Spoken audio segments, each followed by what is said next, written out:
Hello, everyone! So the 48th episode of Skibidi Zombie Multiverse has finally come out, and what really surprised me right away is how Monster Up decided to add different languages of dubbing to his series, and for that he asked a few other Skibidi toilet creators to help him. And although I wasn't one of those who helped him dub his series into a different language, I still think that it's a great way to attract more viewers to his multiverse. So I wanted to appreciate my brother's efforts on that. Okay. And now I'll analyze episode 48 for you and find all its secrets and details that you could have missed on your own. What truly happened in the past between the Plague Doctor and the Knight? Is Plungerman really doomed from now on, or is there still a chance for him to get back to his normal self? And most importantly, what is the Plague Doctor's true intentions? And why did he get himself on the Alliance's base in the first place? So if you want to know the answers to all these questions, then get your tea and snacks ready and prepare to watch this video to the end, because I saved the best part for later as always. And let's go! But before I'll start digging into episode 48, let me remind you real quick about the events of the previous episode so you won't get too confused about what has actually been going on. So, it started with an intense battle between zombie scorpion scientist and Titan cameraman and Astro Duchess who came to assist Plungerman. Although in fact they had a special plan in mind, and it was to use the newly created soul extractor on him in order to not destroy him, but bring him back to life at a cost of other cameramen's lives. Because Skibidi Scientist is an incredibly valuable asset for the Alliance that has to be saved, even at the greater cost. But at first, our team had to deal with the Scientist's minions, and Titan Cameraman does just that while using his new yellow sword, which is a tribute to his former friend, the infected Titan TV Man. And by the way, it's not an accident that I decided to remember this name here. However, he gets caught off guard by a zombie kamikaze that damages his jetpack. Meanwhile, Astro Duchess battles other minions using her gravity guns and lasers. But the scientist's powerful tail attack forces her to use a mini shield for protection. As the battle rages even further, no other than G-Man himself returns to the scene, saving Astro Duchess and revealing himself with new, cool, upgraded weaponry. And last time we saw him in episode 35 when he nearly succumbed to the Hephaestus core's energy. So now he's repaired and doesn't use any additional cores this time because otherwise he'll just get himself destroyed forever. G-Man confronts the scientist next, using Zombie Kleiner's detonated body to stun him. Plungerman also receives a new jetpack and a soul extractor weapon, which is designed to cure infected individuals at cost of other people's sacrifices. And his goal now is to shot the original infected body of Skibidi Scientist to cure him from the virus, and he has only 3 shots to do so. But Plungerman unfortunately misses twice, while Titan Cameraman also gets heavily injured. So G-Man realizes that the situation is crucial and does everything in his power to immobilize his former friend and reveal the scientist's body to Plungerman, who was only last shot, and then he finally manages to hit his target. That's curing the scientist and reverting him back to his original form, which makes G-Man really happy. But just before the episode ends, the Plague Doctor unexpectedly arrives and suggests surrender, which shocks everyone. But of course, this was nothing but a cunning plan for him to get to the Alliance's base, and the Knight, which unfortunately the rest of Plungerman's team missed. Okay, so now when your memory is refreshed and you're all set and ready, episode 48 is already on your screens. But before I'll dive into actual analysis, let me remind you to give this video a like, and subscribe to my channel if you like the content I'm making, because something really crazy is coming soon and you don't want to miss it. So if you are subscribed now, let's get back to the episode. Okay, and it starts inside of the shuttle, which is on its way to the Alliance's base, and it's being guarded by both G-Man and Astro Duchess from the outside. And we can see that the Plague Doctor was actually accepted as the prisoner inside of this shuttle, and he's being held in the special cage so that he wouldn't pull off something tricky. But it was obvious to me since the very beginning of this episode that Dave has something really nasty inside of his mind, and of course he's not going to start acting up until he'll reach his true point of destination, which is the Secret Alliance's base. So yeah, I still don't really know how and why the Plague Doctor was accepted on board so easily given all the risks that may follow such a decision. Okay, but anyway, Plungerman can also be seen sitting right in front of Dave's figure, and at one point both of them exchange glances. And then Dave clearly starts cooking something up inside of Plungerman's mind, causing our guy to remember the moment when he got injected by the Plague Doctor's substance back in episode 31. Plungerman touches his new hand, as it had to be cut off by the Knight's axe in the moment the injection happened. But I already told you guys several times before that that didn't cure Plungerman of all the effects of this injection, and Dave still has some eerie power over him. Then we're also getting shown how the shuttle is being closely observed by the horde of zombie minions that can feel Dave's presence in there. And then the shuttle finally arrives to the research base of the Alliance, where the information about all the unique and classified projects about the work on the virus has been stored, including the soul extractor materials. And that once again almost made me scream. You fools! Why the hell are you bringing your worst enemy to a place like this? But later we will find out that it could actually be due to the Knight's request, who had some weird hope about Dave's figure and why it is so. I'll tell you right now. Okay.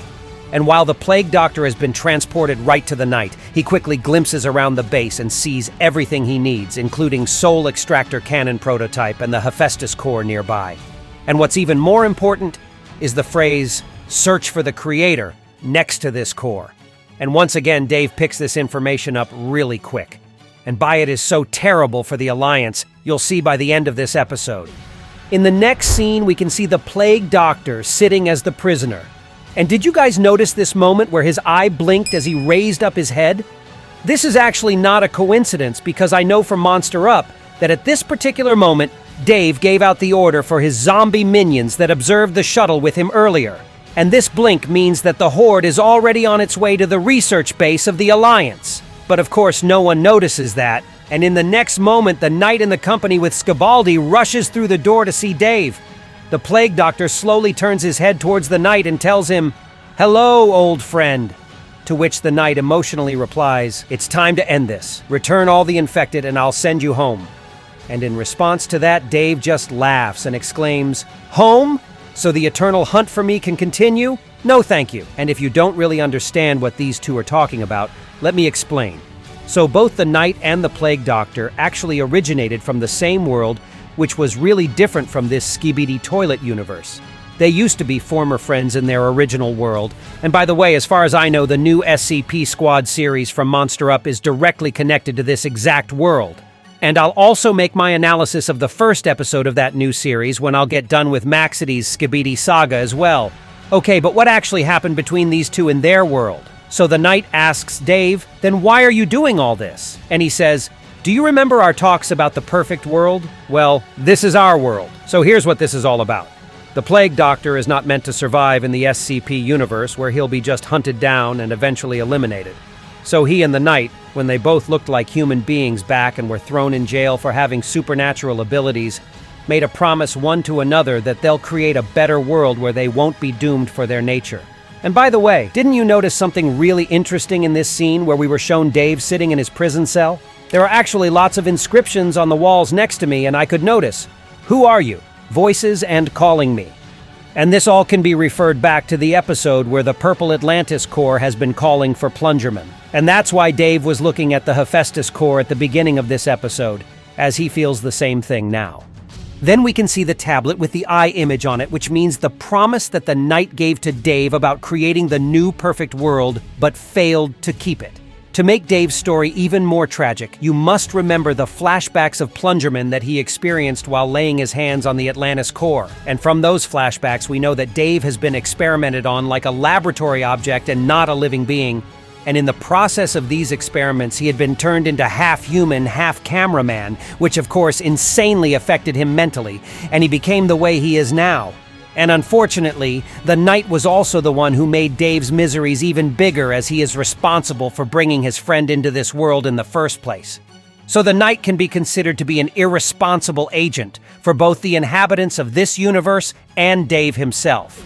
So now, as we know all that, it can become clearer why the Knight wanted to bring Dave to this base, as he can still have some hope to turn Dave back to good. Just as G-Man wanted to reverse Skibidi scientist's condition when he was a zombie. Skibidi clearly didn't know about the past relationships between the Knight and Dave, but that's not the end of their revelations. The Knight then accuses Dave of infecting the different world and orders him to set everything back to place. And then Dave points out to Plungerman still sitting nearby and says that it is actually Plungerman who was responsible for everything, while the Plague Doctor was just his pawn. Dave then adds that it's the reason for Plungerman to always be in the right place and the right time without getting bitten or infected. And that makes him similar to the traitor TV man who then betrayed the plague doctor himself. The Knight isn't that quick to believe Dave, and then he accuses him of being foolish to miss all the clues that were right under the Knight's nose. And to be honest with you guys, I kinda agree with our villain here. Meanwhile, Plungerman starts experiencing the awful flashbacks once again, and when he comes to his senses, he realizes that the innocent speaker man next to him is already destroyed by him and covered in the disgusting pestilence that the plague doctor is well known for. All of this doesn't look good for Plungerman at all, no matter whether the words of the plague doctor were true or not. It is obvious that at the very least he is under Dave's influence right now, and exposed to doing all these horrible things, because that injection might have finally gotten all over his body now. Or maybe the whole situation is even worse for him, and Dave is right about Plungerman, whose fate is to get the new villain of this universe. But Plungerman just clearly does not realize this yet. Meanwhile, the Knight and Skibidi look at their former friend in utter shock while Dave keeps taking all over Plungerman's body, so now our brave POV's self-consciousness is gone completely. After that, the Alliance's research base gets attacked by the zombie horde that was discreetly summoned by the Plague Doctor at the beginning of this episode. All the cameramen rush outside to guard the base while the Knight is completely in shambles and clearly doesn't know what to do. So despite the Alliance getting all of its technologies and machinery to fight this huge horde, the number of zombie minions is so huge that we can already consider the research base as well as conquered. And once again, this all can be linked to the Knight's sentimentality and his foolishness to see through Dave's schemes for real, so I am really disappointed in this guy, to tell you honestly. The Horde keeps conquering the base while ignoring the cameramen's efforts to stop it, and the things got even worse when the infected Titan TV man appears on stage 2, whom we haven't seen in a while, and he's also in his elevated battle form, so it won't be easy to slay an opponent like that at all. He was already pretty damn dangerous and terrifying even for G-Man, whose powers were greatly boosted by the Hephaestus core. So what can we even say now when he is not able to use any cores anymore? And we must also consider Plungerman basically gone, and the Knight is not even able to do anything useful at this point due to the shock. So yeah, I would say that the research base is done, which is a real shame. And as the cherry on top of this rotten cake, we also see that Zombie Dark Speakerman also arrived together with Titan TV Man. And well, you must understand what that means for the Alliance already. And the episode ends with Dave leaving the base together with Plungerman, who is his puppet now. And before that, we also see how he reaches out to the Hephaestus core, who was calling for his creator at the beginning of the episode. And this is definitely one of the most devastating endings I've ever seen in this series. But still, let's hope for the best, I guess. And that was all for today. Be sure to give this video a like and subscribe to my channel so you will not miss my new cool videos. And also, don't forget to leave your comment about what you think will happen in the future episodes of Skibidi Zombie series, because I'm always interested in what you guys have to say. And that was me, Isotoilet. See ya!